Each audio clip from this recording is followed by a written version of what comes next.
Hey everybody, welcome to the Push It Forward podcast. This is actually the very first podcast, okay? First episode. And of course, I'm going to name the episode first, but that's plural, of course.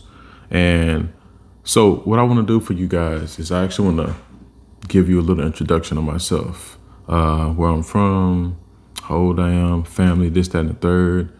And also, I'm going to give you the reason that I'm podcasting, the reason that like how I came up with the podcast name, all of that. Okay, so my name is Corey Alexander Washington, born in Hillsborough, Texas. If you don't know anything about Hillsborough, Texas, it's about 7 to 8,000 people, give or take. Very small town. It's right in between it's right in between Fort Worth and Waco. So it's about 35 minutes or so north of Waco and about 50 or so minutes south of Fort Worth, depending on what part of Fort Worth that you're in, right? Okay, so I'm Corey Washington. I'm 39 years young. I got 5 kids. I got a wife. My wife and I have been married since August 2nd of 2018, right? Okay, so the podcast. Crazy thing about this, it's a handful of people that know about this. So originally, I was supposed to be doing a podcast with 3 other guys in like 2009, 2010, somewhere around that time frame, right? So we were gonna do the podcast. Like we had the music to it. We came up with the name of the podcast, or actually, well, back then it would have been internet radio, but nowadays, you would call it a podcast or whatever. So we were gonna do that, and unfortunately, 2 of the guys, had some type of disagreement and it never happened, and that was 2009, 2010, somewhere around that time frame. Like I was actually still actively fighting. And then, fast forward maybe another 10 years or so, right? Fast forward another 10 years or so. And I meet 3 other friends at a job that I was working at the time. And, we would always talk about crypto. We would talk about, we talk about a lot of different stuff. And then somehow or another, I don't know if it was myself or if it was somebody else, but we thought about the idea of doing a podcast together, right? And, long story short, it didn't happen. But in 2024, I started like, I started like thinking like, okay, maybe I should do it myself. Maybe I should do it myself. So what I started doing during that time frame is I was trying to come up with a name of it. I was thinking like, okay, what if I got something that had to do with like my name? But I was like, nah, there's a lot of people that's doing that. I want something that's like going to actually stick out, that's going to mean something, right? Not that my name doesn't mean anything, but I want something to like that's going to stick out, that's going to be different. And then I probably spent a couple of months like just thinking over the name. Like I had a couple different things that I kind of liked, but I really wasn't sold on. And then one day, mind you, I had listened to this song so many times before, and it's a song by Slaughterhouse, and I believe it was Joel Ortiz. He was rapping, and he said something about push it forward, and I was like, oh, that's it, got it. So ever since then, that like I knew that's what it was, push it forward. And okay, so what does that mean, push it forward? Okay, so what is it? It is literally everything. It is spirituality, religion. It is marriage. It is relationships. It is sports. It is it's boxing, basketball, football. It's everything. It's crypto. It's information technology. It's everything, right? It is literally everything. Push it forward. Push the culture forward. Push music forward. Push books forward. Push paintings forward. Push entrepreneurship forward. Like, so it is literally everything. So that's the name. That's how I came up with it. And now what I want to do is I want to get into my first episode. So with it being my first episode, I want to do like some first and like that I've experienced in my life, right? I got a list of things right here. I'm probably going to do all of them, but I may not. I initially had a few other things on my list as I was, coming up with the idea of the episode a couple months ago. So I had the idea of the episode a couple months ago, and with everything, I kept procrastinating and putting off and putting off and putting off, and then one day I was just like, you know what, man, let me go ahead and get this on the road, get it going, because it was, granted, there was other things that I was kind of waiting on for the process to start, but I wanted to give y'all this, you know what I'm saying? So here we go. Okay, so I got these things in no particular order, and I may have to skip around a little bit because it's kind of crazy right here. Okay, so let's go with my first time. Okay, we'll do this because I think this is probably one of the ages where I was probably the youngest. So my first time swimming, all right? So I was playing T-ball, Hillsboro, Texas, right? I was playing T-ball. I don't even remember what team I was on. I think I was on the yellow team. Don't remember the name of it, none of that stuff, right? And we had a party at the, what do you call it? Was it the Lions Club? Is that what it's called in Hillsboro? Like where they got the pool and all of that. So first time swimming. I never been to the pool, to a pool before, anything like that, and didn't know how to swim, for one. I started off in the shallow area, get my feet in, my legs a little bit, my waist a little bit. And somehow or another, I come up with a bright idea of joining my friends and jumping off the diving board. Crazy, right? And at this time, I don't remember what the ages were of T-ball back then, but I'm assuming I probably was around anywhere from 6 to 8, maybe 6 to 8.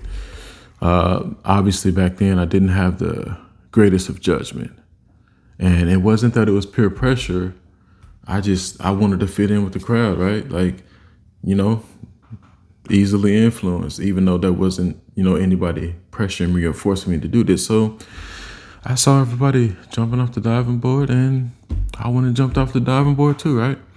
And lo and behold, there was a lifeguard there that initially got to me, but prior to her jumping in and saving me, my teammates was, trying to, pull, reaching and trying to grab me, and I'm, pulling them in, just panicking and everything like that. But, she saved me. Don't remember who it was, what her name was, but if you remember this from, maybe let me see, I was born in 85, so early 90s. Early 90s, if you remember saving me or whatever the case is, I want to thank you because you saved my life. Okay, so next thing I want to get on, we're going to talk about my first kiss. I remember this. I was in the 6th grade. We was on the bus. My first kiss was Teresa Hill from Hillsboro. I just did it. I just did it because, there was, who was that? Was that Keno and Danica way back then? They kissed first, and I was like, oh, let me go do it too. That's my first kiss, right? Okay, so we got first time swimming, and we got first kiss out the way, all right? So now, because I'm kind of, now that I see it, I'm kind of going through in a chronological order somewhat. So let's talk about my first job. Okay, so my first job was at McDonald's. I was 16 years old. I think as soon as I turned 16, I put in an application, got the job, and so on and so forth. I worked there for a good amount of, for a little bit of time. I worked on the register in the front, and I also worked the drive-thru register as well. And I got fired from there because I was hooking up my friends and stuff with 20-piece nugget for a 6-piece nugget price or something like that. Crazy, right? I was crazy and dumb back then. That was a crazy experience, whatever the case. But okay, so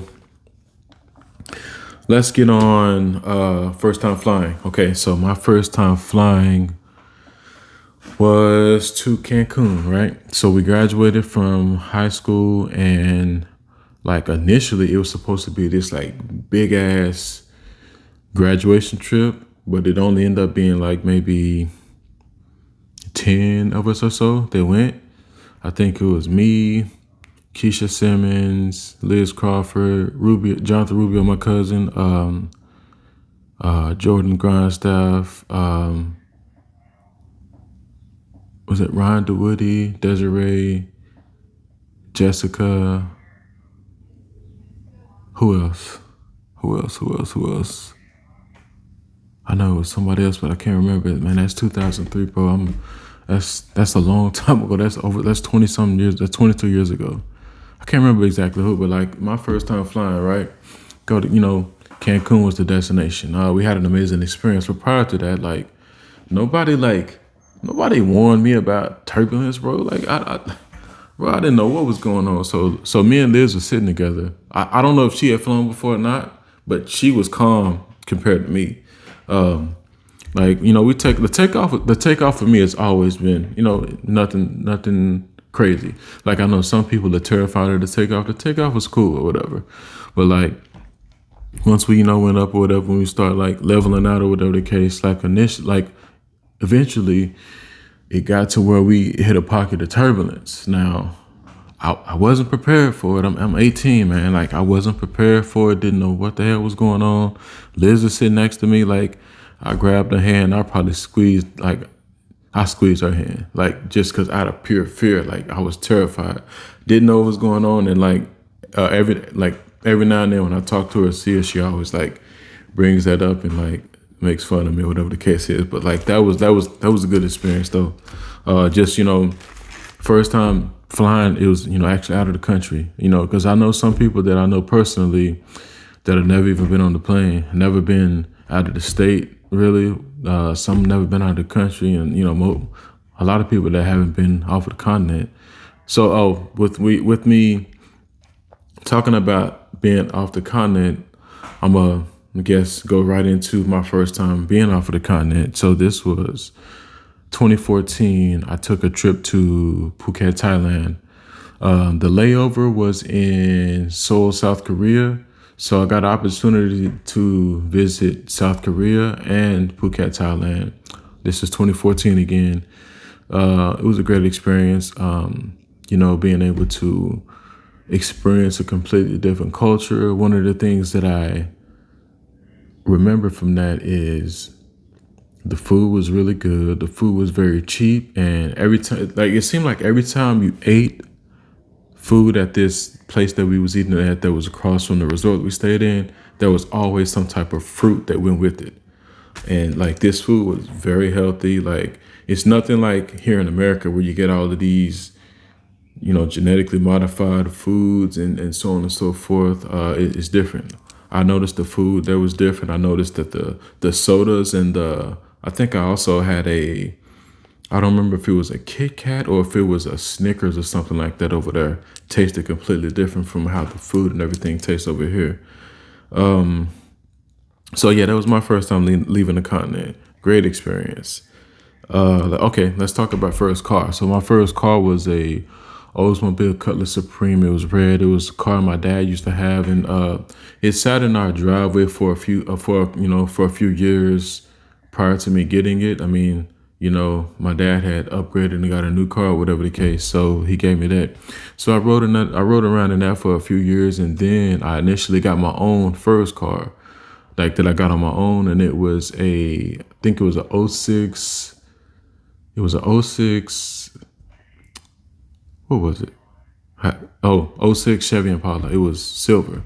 I love that car, man. That car was amazing.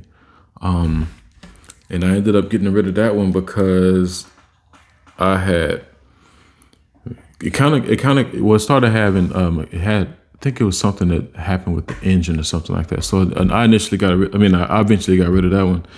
Okay, let's talk about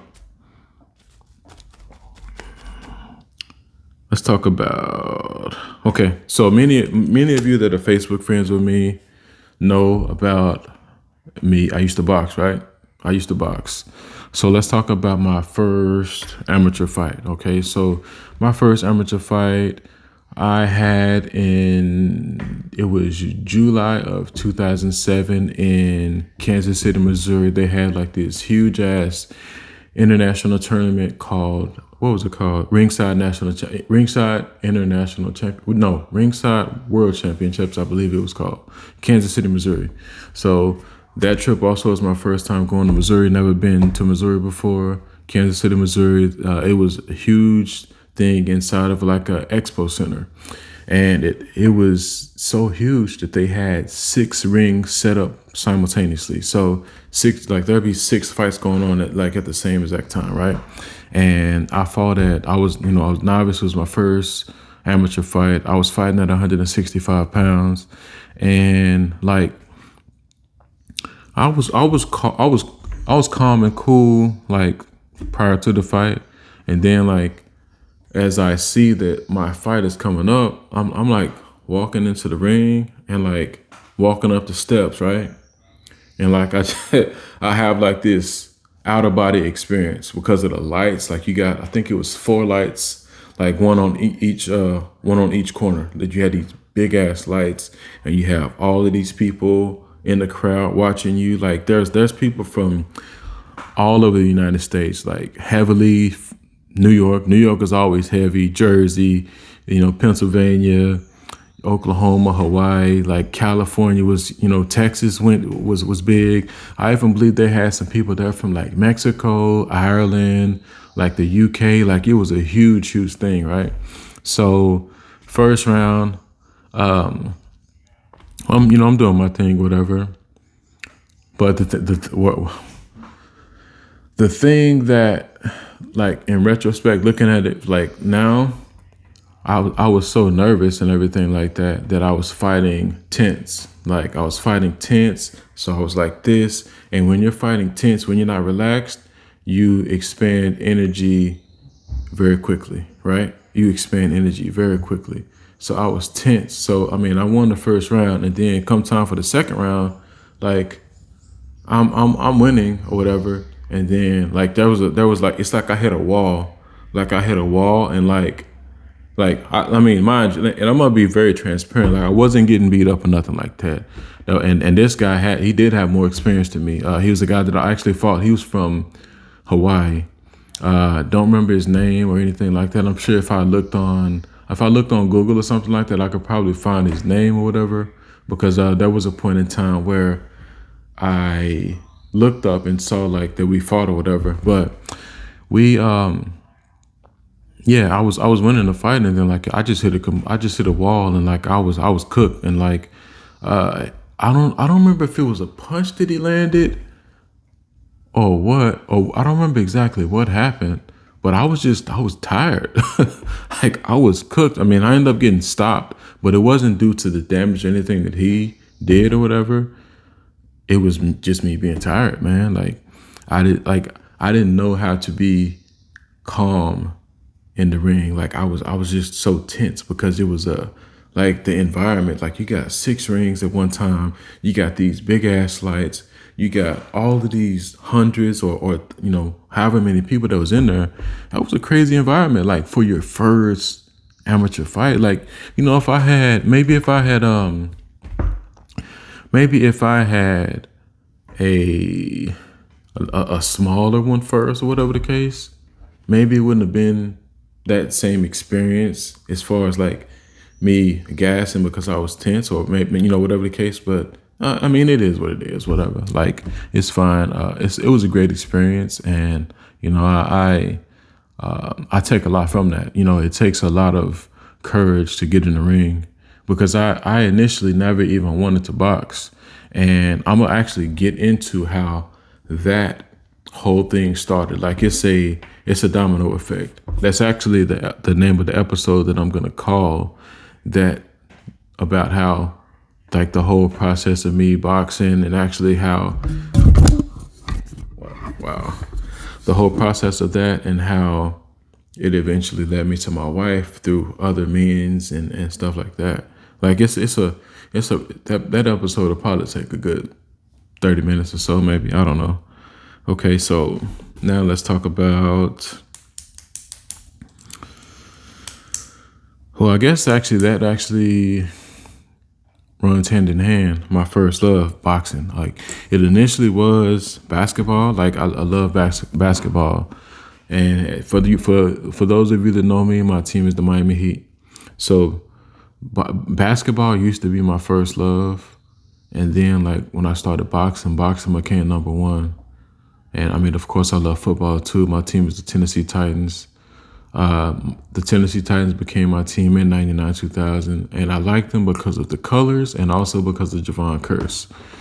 Like, remember Javon Curse, the freak? He was that dude back then. You know, Javon Curse, Eddie George, Steve McNair, was it Kevin Dyson? Who else do we have? Blaine Bishop. I don't remember. I don't remember who else we had. It's, off the top of my head. But yeah, boxing is my first love now. Used to be basketball. And let's talk about, let's see, first major injury.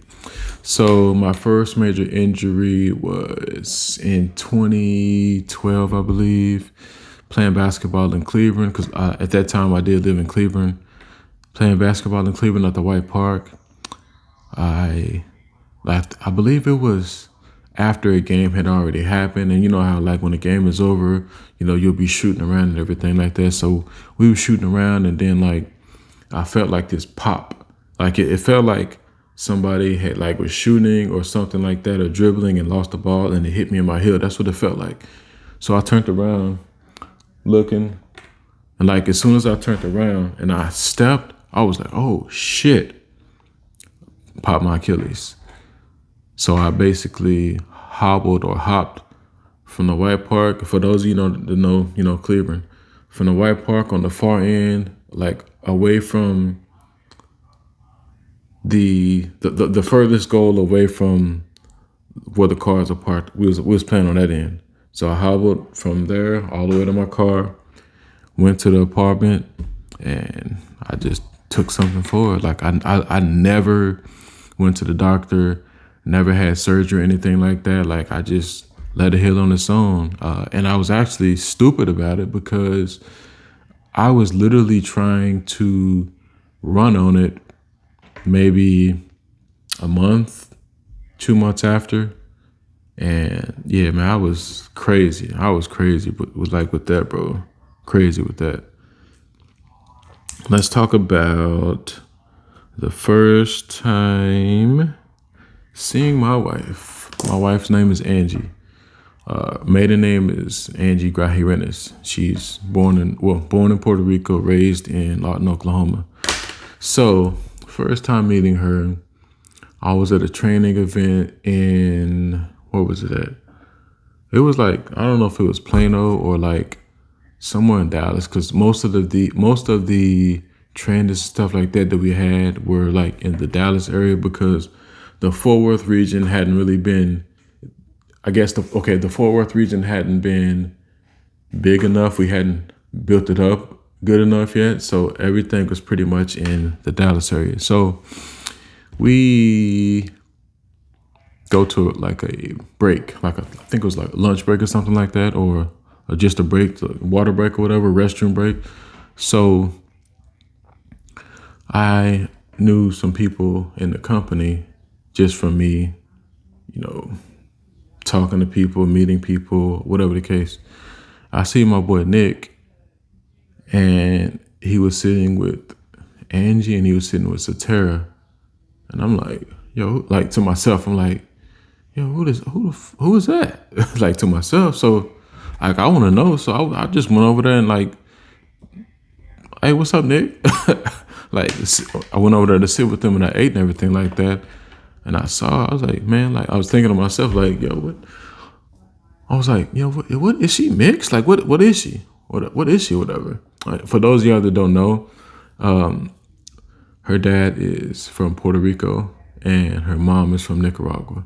So like, I was like, what? Like thinking to myself, what is she? Because like, I was curious or whatever. Like, she was beautiful, she looked good and everything like that. So I wanted to know. So like, that's initially how we met, and then like over time, we would talk, and from there, here we are now, or whatever.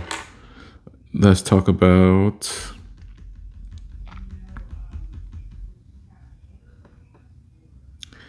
Jury duty. Okay. So my first time doing jury duty, and I know people that have been to jury duty multiple times. I've only been to jury duty one time, and it's crazy that it took for me moving to Arlington to, excuse me, to have jury duty. So I had jury. It was within the first year of us living here. Actually, we just started living here almost a year ago, maybe this month, I believe. So we've only been here in Arlington for a year. But I had jury duty in, man, what was that? Was that last summer? I think it was last summer. So had jury duty last summer, first time, and you have to go through the process of where they kind of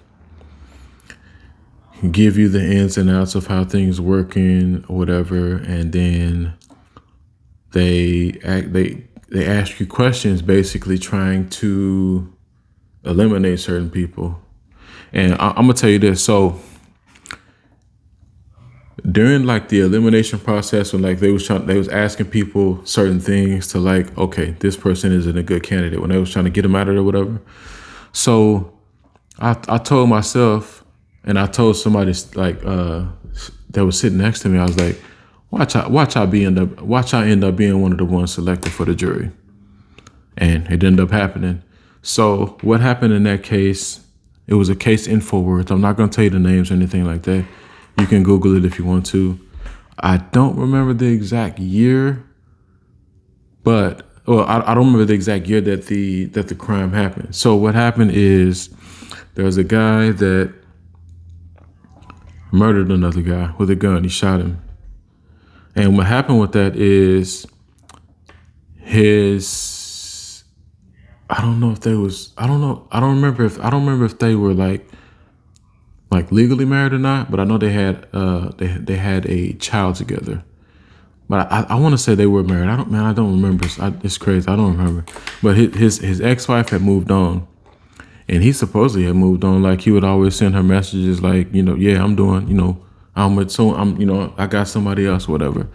So there was one day he ended up going to his ex-wife's house, and at the time the guy that he murdered was there. And oh no, actually hold on. Okay, so what happened is actually he was there. He was there to drop off his kid. And she made it known to him that, hey, so and so is coming over, don't trip. So what happened is he gets there, and the dude is like, hey, come sit right here, like I wanna talk to you. And the guy was like, no, I'm cool right here where I am. Long story short, they get into a tussle, and what basically kind of jumped it off and got it started is because the guy that shot him, he pulled the gun on him first, and then at some point he put the gun away because the guy actually was trying to leave. He was trying to leave out of there, and he wouldn't let him leave, and somehow or another they ended up fighting, and then from the fight, I guess the guy was on top of him. From what he said, the guy was on top of him, if I remember right. And I guess he was able to get to the gun, and he shot him.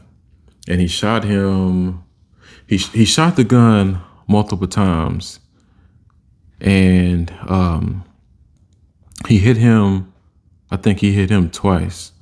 I can't remember how many shots were fired, but it was at least 3, 4, 5 at least, I believe, because he had 2 kids with her. His two kids went to her room, and had they stayed in their room, the 2 kids possibly could have gotten shot, because when he shot, one of the shots went through like a closet or like the door, or I mean, it went through like a wall, and I think it ended up in the kid's room or something like that. But yeah, so that was a crazy trial, and I believe us, like on the jury, we saw him guilty.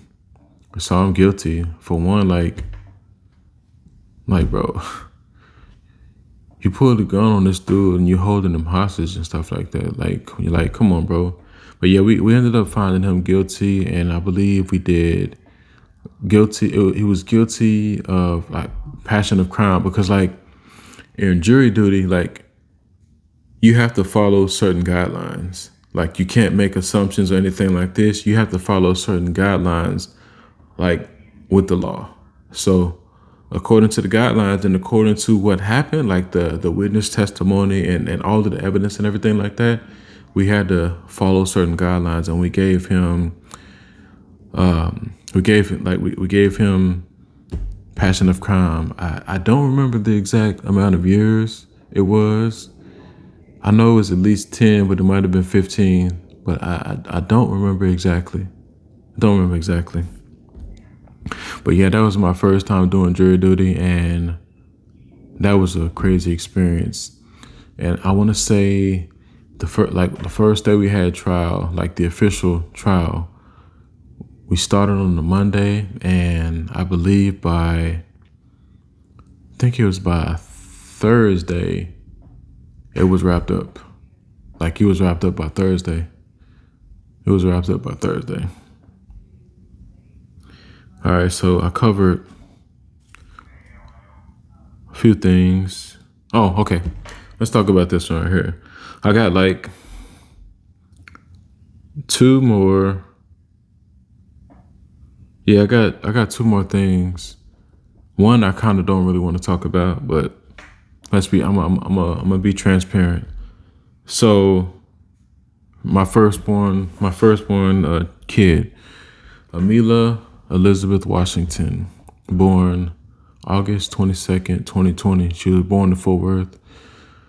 I don't remember the exact like weight and length of her and everything like that. But yeah, that was an amazing experience. Man. That was a crazy experience, and it was amazing at the same time. She is definitely a daddy's girl. So for those of you that don't know, I have 3 boys through marriage, and then I have my wife and I have 2 daughters together. So Amila is my firstborn child, and she has a younger sister. They're a year, a month, and a day apart. Her younger sister's name is Amaya Evelyn Washington. So Amila has the same exact middle name as Angie Elizabeth, and Amaya has my mother-in-law and her. Okay, Amaya has her grandma's and her aunt's name as her middle name. So my girls and my wife, they all have the same initials, AEW. And a part of the reason that I wanted to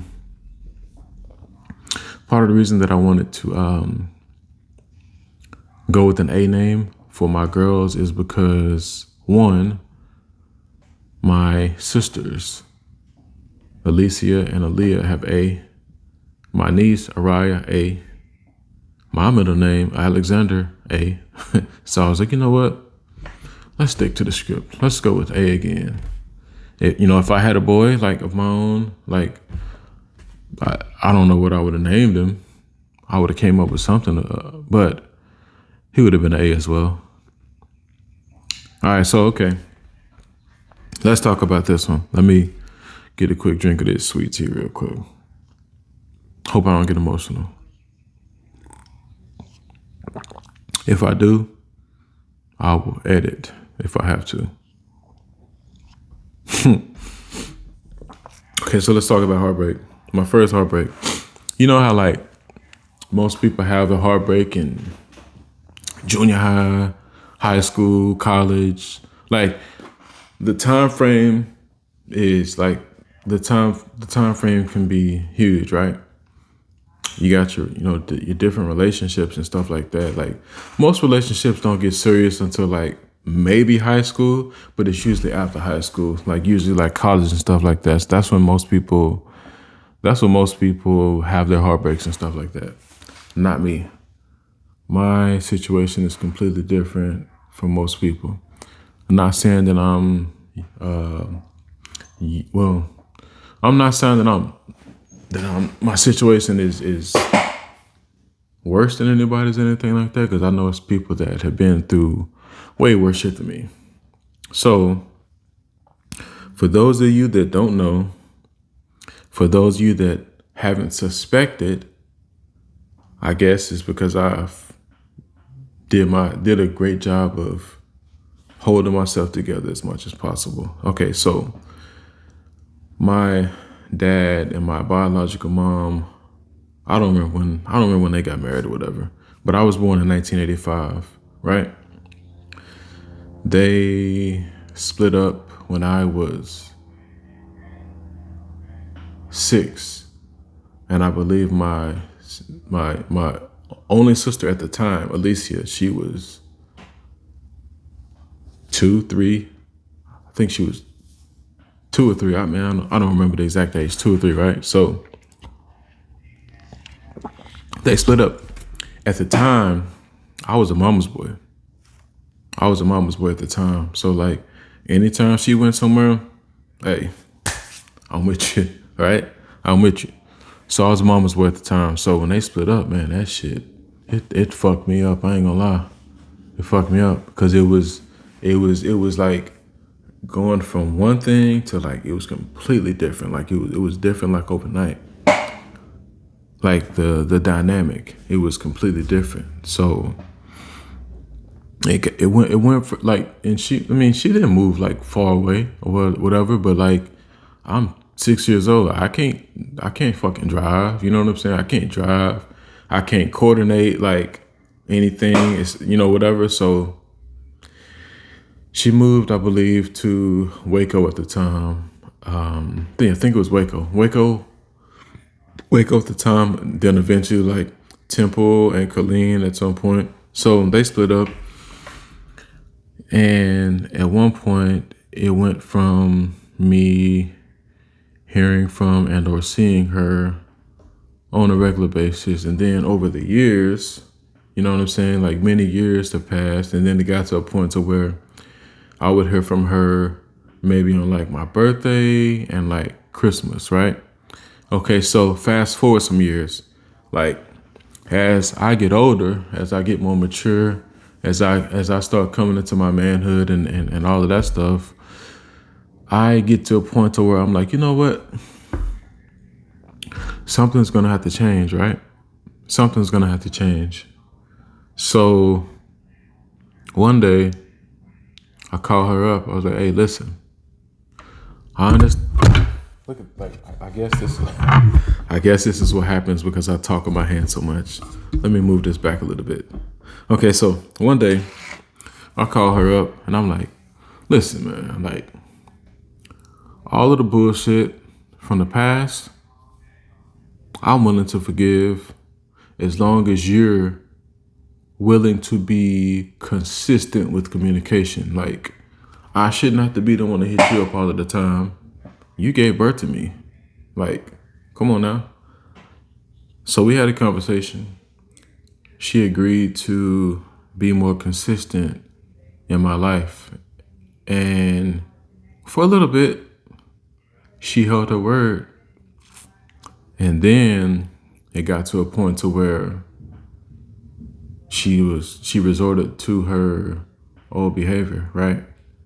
And I like, I'm the type of person that like, hey, if I gotta cut you off, so be it, bro. Like if it impedes or gets in the way of my happiness, hey, peace, bro. You know what I'm saying? Like I choose happiness over the bullshit. I choose peace over the bullshit. You know what I'm saying? Like, so that like,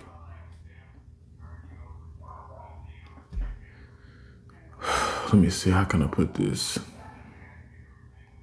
Till this day, like, okay, today is what? I think today is April the 14th. I'm recording this on April the 14th. So in like 3 weeks or so, I'm gonna be 40 years old. So from the age of 6 until almost 40, I've been dealing with like trauma, childhood trauma, like being abandoned, like feeling like I was abandoned. Well, I mean, ain't no feeling like it. I was abandoned. And like, it's not uncommon for your parents to like not be like things not work out and they split up. I mean, that shit's not uncommon, right? Most of the time, like that happens a lot in our community. So,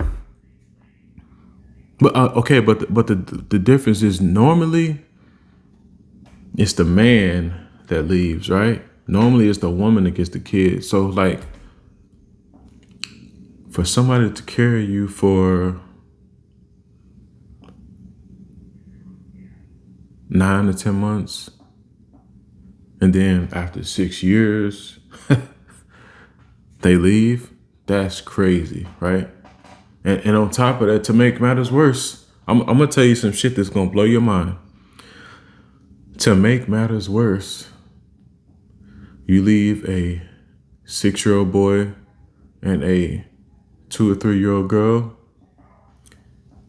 boom, and you go and have another boy and a girl, and you're in their life every day from day one till now.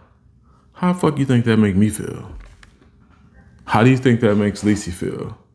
Like, that's crazy. And like, my wife knows this. My dad and my mom, like my stepmom, who I call my mom, they know this.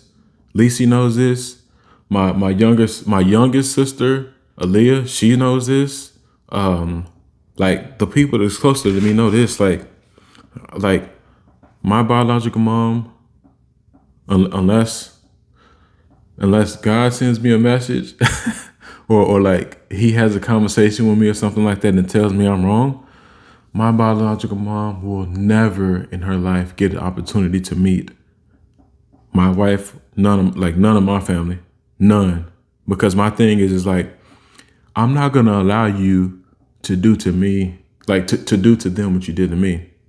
Nah, as a parent, your first obligation is to protect your kids. Me, I'm a very protective father. My first obligation is to protect my family. So I'm not gonna even allow that situation to manifest to where that happens again. So that's not gonna happen. So like, I want to give a shout out to a few people during the process of my childhood trauma. Because, well, during the process of my childhood trauma, like as a kid and as an adult, my dad has been A1 from day one. Like he was working 2 jobs at the time to provide for myself and Lacey because it was just us 3 at the time, right? Worked 2 jobs, provide for us. My dad was there from day one. Like, and I want to give a shout out to my aunts. You know what I'm saying? My biological mom's sister. They were more of a mom to me than what the fuck she was. That's crazy. Like, Wilma, Nick, Liz, my aunt Darlene, who passed away, rest in peace. My grandma Jackie, you know, she passed away, rest in peace. Like, they were more of a mother to me when they didn't have to be, when they shouldn't have to be, than the person that gave birth to me. My mom, Yolanda, like, who came into my life when I don't know how old I was. I was a kid, I know that. And at the time, like I had this childhood trauma. And also I had these thoughts in my mind, like, okay, she's gonna eventually come back, so you don't need to be here. Like in my mind. So we would always butt heads and stuff like that because like I had this understanding that you're not supposed to be here because she's coming back. No, that shit never happened. But like she stepped in to fill a role that was needed. It was needed. You know what I'm saying? And I give her props for that. I give her props for that. And then also, hold on a second. I want to give props to my wife because she actually was patient with me. Like she got to the root of the trauma because I never really like told this information to any of my other exes. And I want to apologize like to y'all. I'm not gonna name y'all. I'm not gonna give y'all a shout out like that and your names or whatever. But like my exes, like that I was an asshole to. I want to apologize to y'all. I had childhood trauma that I hadn't addressed, and it was getting in the way of my behavior, how I talk to people, how I reacted to things. Like it affected certain things. So I want to give a shout out to my wife because she actually is the one that helped me to get to the bottom of my pain, my trauma. As a matter of fact, I want to say she might have been the reason. Wait, was she the reason that Damn, bro, I can't even remember. I can't remember if she was the one that told me to talk to her and give her a chance. And I did, but I feel like that might have been way before her. But what I can tell you this. So my birthday is May 6th. The brother that I have through her or from her, his birthday is May 1st. So there was one day on his birthday, I don't know how many years ago. I know it, at the time, he was still in high school, so I don't think he had his own phone at the time. So I had reached out to her ass and I was like, hey, can you, I don't know if I said, can you have Lavelle call me or if I can talk to Lavelle? Mind you, it's May 1st. It's his birthday. And she was like, what do you need to talk to him for? I want to say that was the last fucking time that I spoke to her. Last time. That was several years ago. Last time I talked to her. I haven't talked to her since because of that. Like, it's his birthday for one, and two, that's my little brother. Do I need a permission slip to talk to my little brother? Like, that's insane. That's nuts. That's crazy, right? But I don't remember the last time I saw her. Maybe it was at a family reunion or something. I don't know. Don't remember the last time I talked to her. I don't know. But like, this is some great therapy for me. And my wife actually, because of my wife, I actually sought therapy back in 2021. 2021 because of my childhood trauma. So like for those of you that are going through some shit, like especially men, because I tell people all the time, like men are expected to be these strong ass human beings. We're expected to like endure a plethora of like everything. Like we're expected to endure it and not say shit, not cry, not complain. We're expected to not vent it to anybody. Like we're expected to not vent, to not talk about it to anybody. We're expected to just keep it to ourselves. Like, no, fuck that. Like, at some point, you gotta talk to somebody. You gotta talk to somebody. Like, you need therapy. Like, if you need therapy, if you need somebody to talk to, reach out, find somebody. There are people that are licensed to talk to people, that are good at talking to people, that are good at listening. Because sometimes all you need is somebody to listen to you without judging. And in this society, as men, especially men like myself, you let yourself talk to the wrong person. You're gonna have all your feelings, your information, what you're going through. You're gonna have that out, and everybody gonna know your business or whatever. But this is my first episode. I'm so happy. I'm so blessed. I'm so thankful for you guys tuning in. I appreciate you checking out Push It Forward. Push It Forward podcast. My name is Corey Washington, and I'm out.